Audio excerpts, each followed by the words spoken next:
Hello and welcome back to the Click360 Apprenticeship video tutorial series. In today's video, we're going to be going over the final step in getting your apprentices ready to roll with Click360 by creating their specific apprenticeship model. And so what I'm going to do, I'm going to go ahead and start by navigating. I'm currently on this apprenticeship model page, but where I want to take a step back to is this work processes tab. And so the idea with this tab is to be able to use this library of work processes to find exactly what you're looking for that represents your apprentice and their role as accurately as possible. So what I'm going to do, if maybe I'm looking for an airframe and power plant mechanic, I'm going to go ahead and type in that to filter, and then I'm just going to click this export button. And what that does, that's going to open up in a new tab with a blank work process that shows, what competencies are being scored. So we see the individual ones there, as well as like any kind of, if this one was time-based, you would see that as well. So we would, let's see if I can find one there. So if I use this one instead, yeah, this is what a time-based work process would look like. You'll see, the individual sections as well as the target hours to complete. And so this is how we would decide on the appropriate work process to use, but then we would navigate back to the apprenticeship model tab over here. And what we would do is now we're going to take that and that information that we gained from the work processes tab, and then we can search either by the occupation title. We can search by Rapids codes. We can search by ONET.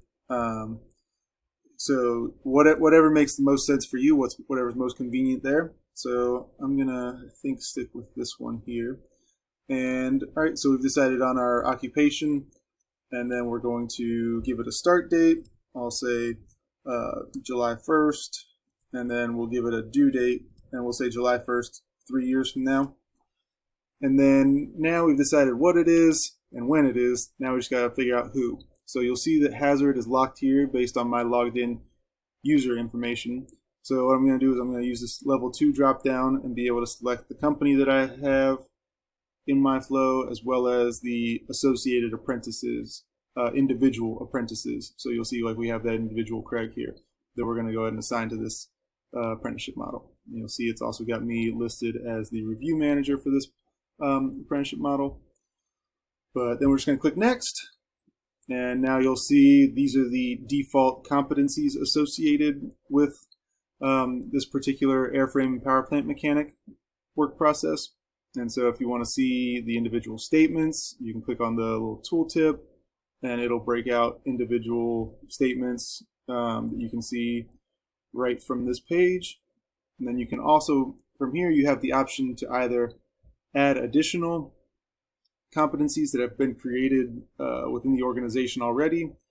For the most part, we don't anticipate that being a priority, so you might feel the need to create a new custom competency. And so here, that's where you would just give it a title, and then the individual statements, you can do as few as one statement or up to, I believe, 50 statements here that you can add in addition. So we do require that you use the default competencies and goals, but you can add more if you'd like.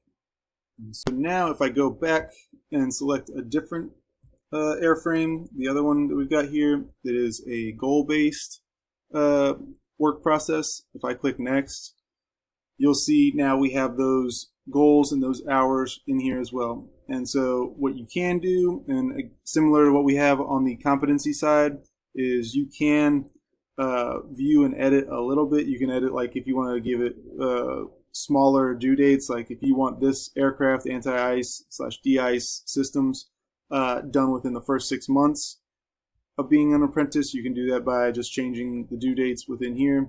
It just has to fit. It just has to be valid dates that are within that duration that you set on step 1. All right. So from there, and again, you can you have to use the default ones, but you can also add additional ones here as well. And in that case, you just give it a title, a target, and a start and end date, and press add. And that's how you create a apprenticeship model just by pressing submit. And now you'll see that down here in our list, we have this Craig at Company 23 as an airframe and power plant mechanic, 2021, and starting 2021 Q3. So there you go. That's how you finish up and get the apprenticeships built and ready to be tracked and scored. All right. Thank you. We'll see you next time.